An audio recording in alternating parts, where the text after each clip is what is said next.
Welcome to the monthly 3-Edge View from the Edge for October 2023. I'm Fritz Folts, the Chief Investment Strategist here at 3-Edge, and joining me here once again today is Eric Biegeleisen, Director of Investment Research, Deputy Chief Investment Officer here at 3-Edge Asset Management. And today, Eric and I, as we do each month, will provide our firm's most recent outlook for the global capital markets, which is based on our proprietary 3-Edge research model. Before we get into our outlook, let's take a brief look at the most recent activity in the global capital markets. As we know, the end of the month of September marked the end of the third quarter. And in Q3, the S&P declined by over 3%, which was the first down quarter of the year for the S&P, currently trading just above its 200-day moving average, but well below its current high for the year, which occurred during the summer equity market rally in late July. Equities in general have struggled in September as a result of rising interest rates, particularly at the long end of the U.S. Treasury yield curve. By the end of September, the yield on the 30-year Treasury had reached 4.7%, and that was a 13-year high. And then during the first week of October, the 30-year rose more to a yield of 4.9%, which is where we are today. The 10-year U.S. Treasury reached its highest level since 2007. And the important thing to remember, and investors need to remember, is that substantially higher rates on treasuries, that actually matters to all of us, since almost all other rates are set off of the treasury yield curve. Therefore, higher rates on treasuries means increases in the chance of a potential accident in the economy and the financial markets. It's also important to remember that it wasn't that long ago, in the midst of the pandemic, we were basically living in a world of free money, with the benchmark interest rate by the Fed at basically effectively zero. And the benchmark rate now is 5.3%. So it's just a very different world. Along with rising interest rates, the price of crude oil also increased almost 30% during the third quarter, reaching $90 a barrel, currently trading around $83 a barrel, I think most recently. Now, there was some good news on inflation. The Fed's preferred measure of inflation, which is called the core PCE deflator, and that strips out food and energy. It showed inflation continuing to come down here in the U.S. However, it remains well above the Fed's 2% target. So with all that going on, let me bring Eric into the conversation. Let's begin with our review of the 3-Edge asset class matrix chart. Eric, I'll turn things over to you. Great. Thanks, Fritz. We are, for once, it's been a few months here where we haven't seen any movement on these boxes, but now we can see some movement. We're seeing US and Europe remaining negative. Developed Asia/Japan maintains its positive outlook. And joining Japan, we see our outlook for emerging market equities/China moving positive as well. So there's much to discuss there. And we're also seeing some improvement in India. In fixed income, a negative outlook on rates, credit maintaining its negative outlook, and gold moves down a peg to more of a mixed outlook here in the near term, while commodities remains negative. So, relative to the last few months, a decent bit of change. Excellent. So we'll dig deeper, look at the equity markets, and we'll start with U.S. equities, which definitely struggled in the third quarter. But what are we seeing there now? Yeah. So, as our Chief Investment Officer Steve Cucchiaro will tell you, as measured by price to sales ratios, which is one metric that goes into our valuation process, it's been up in this elevated range above 2.0 for quite some time. And there have been 5 occasions in the past 150 years when a situation has been similar to today. During the railroad stock bubble in the mid-1890s, then again in the early 1920s, just after the Spanish flu pandemic, then in the late 1920s, which preceded the Great Depression, then you fast forward to the 2000 stock bubble, tech stock bubble, and now again in the 2020s. So in the first 4 cases, we saw substantive equity market corrections to more reasonable valuations. And so this isn't a timing instrument. It's just illustrative of the concern that we've had regarding U.S. equity market overvaluation for so long now that we keep talking about. We're certainly off our highs from a price to sales ratio standpoint, but it's still, even now, elevated above where it peaked during the tech stock bubble. So things are still overvalued. And so caution is warranted, in our opinion.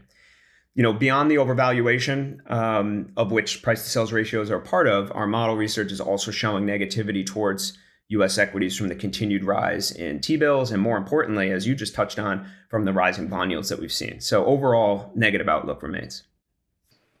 Excellent. All right. Let's look at Japanese equities, which are still favorable in terms of our model. So what are we seeing there?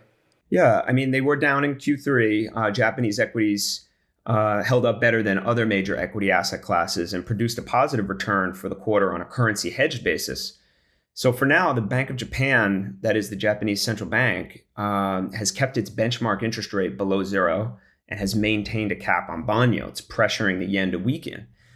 The thing is, investors remain laser focused on the Japan's Ministry of Finance and the BOJ to see if they will again intervene to support the yen and or ensure the 1% cap on the long-term bond yields there.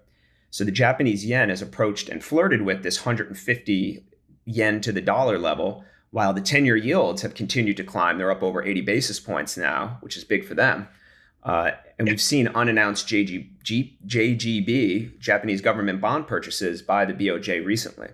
So this has no doubt led to currency and stock volatility in the region. And that's also part of the rationale for why our approach to investing in this region has taken the form of both a hedged and an unhedged basis.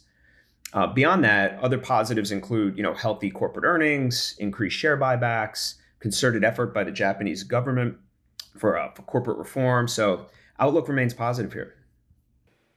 I saw a headline on Friday that Larry Fink, I guess, has been over in Japan for a while, and maybe it was the BlackRock conference, and he was really endorsing Japan and what's going on there in the economy as something really positive, not seen since the 1980s. So I know that many people have scars on their backs from thinking that this was the time, but it does look, pretty positive outlook for Japan right now. Yeah.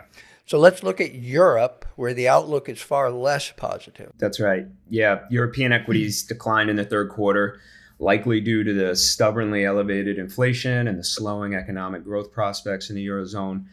In September, the ECB, the European Central Bank, felt compelled to raise its main refinancing rate to a high of 4.5%. And it was last seen this high in 2001. So it's been quite some time since we've seen a rate that high. Signs of a slowing economy in Europe. ECB President Christine Lagarde signaled that the latest hike, which is the 10th in a 14-month-long fight against inflation, was likely to be the last for some time, although time will tell if that's true. Monetary policy in the Eurozone presents a tricky balancing act for the ECB, given that European GDP growth could come in negative for Q3. And so then other factors negatively impacting European equities beyond this rising short-term rates are the actual inverted yield curve measure that we calculate for the region, just doubling down on the negativity. So negative outlook remains. All right, excellent. So let's shift gears and look, as you mentioned, emerging markets / Chinese equity markets now have turned positive in terms of our model. So what is the model saying about those markets that make them to be more attractive now? Yeah, a bit of a contrarian outlook here. Although Chinese and more broadly emerging market equities rallied during the first half of July, they gave those gains back and more in August and September, finished down in the third quarter. Chinese equities are down around 10% on the year. Broader EM equity basket is more flat on the year. Model research indicates that China and EM equities more broadly continue to represent this undervalued market, particularly relative to the US. So that's favorable.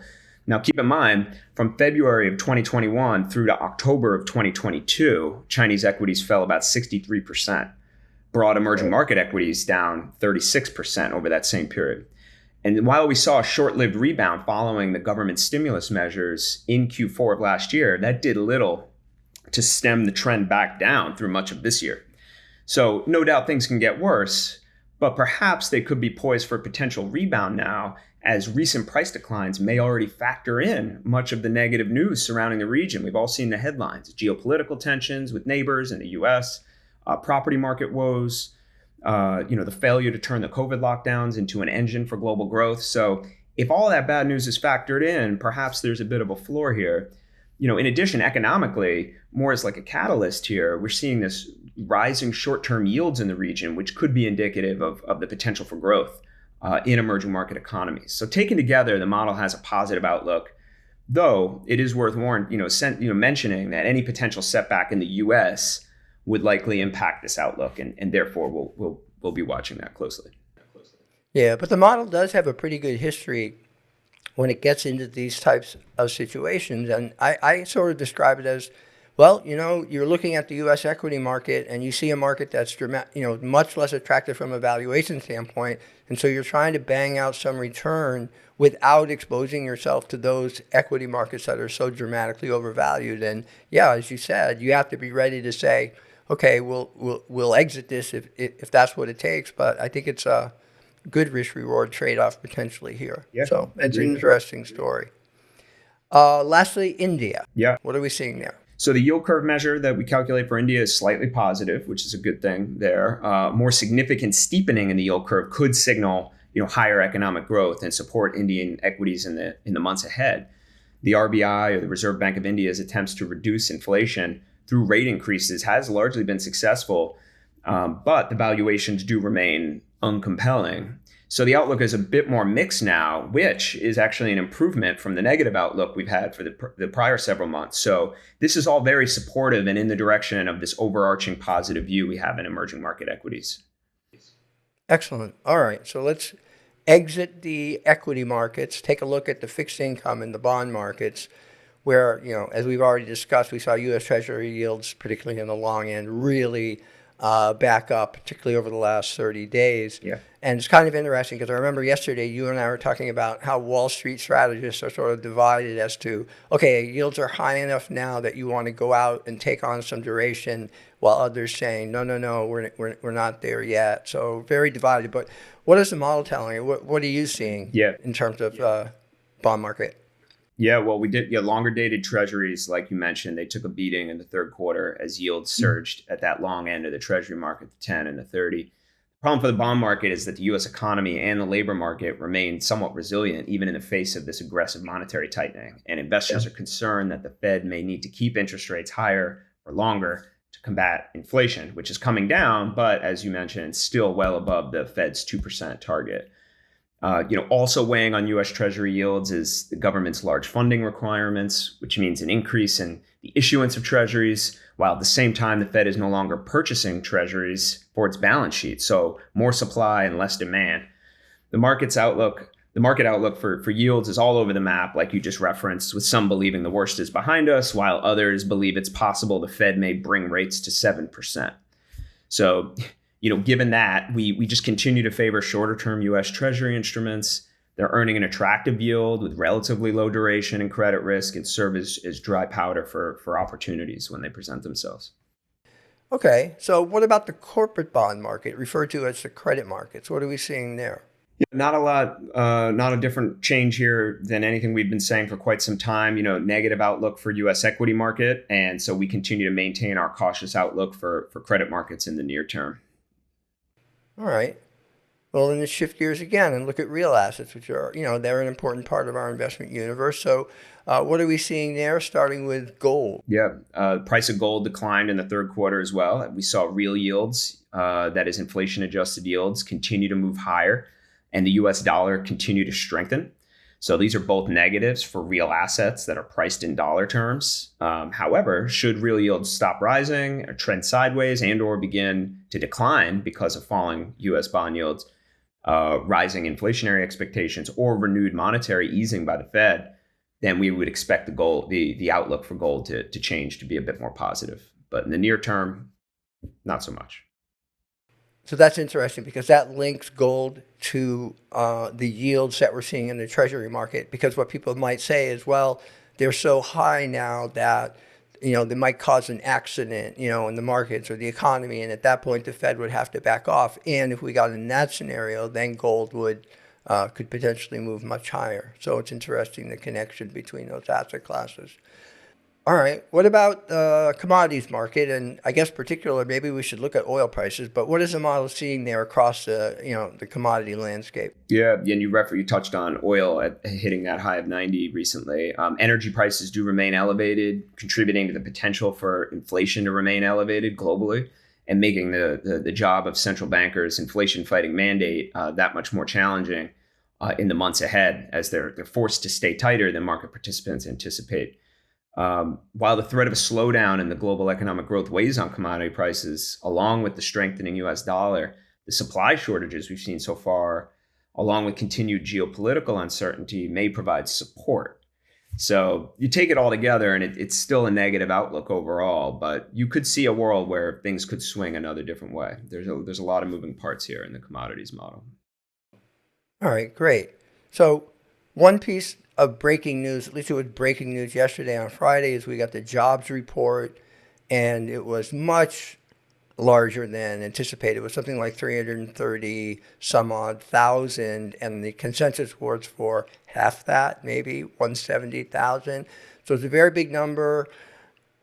But at the same time, it's only one number, and wages actually, I think, ticked down. Is that right? And unemployment ticked up. So it's really a mixed bag. Yeah, it seems like that's where we've been for some time. You're generally getting mixed data, not a real clear direction of all gung ho, let's equity markets back to new highs, but not exactly end of the world scenario either. Yeah. So anyway, that's one more data point. And as I said too many times, I'm getting tired of it now, is we seem to all be living in the Fed's world. And I mean, I just think that's the way it's going to be for a bit. But Eric, thank you very much for your update. Appreciate that. And that will do it for Eric and me for this month's edition of The View from the Edge. Eric and I will be back in early November with the next edition of the 3 Edge View from the Edge. Steve Cucchiaro and I will be back next week with the latest edition of the 3 Edge Week in Review. If you'd like a hard copy of the 3 Edge View from the Edge newsletter, you'll find that on our website at 3edgeam.com. As a reminder, our entire library of video content is available on our 3 Edge YouTube channel, and if you think someone might benefit from these videos, please feel free to share them. So, on behalf of Eric and everyone here at 3 Edge, thanks for listening.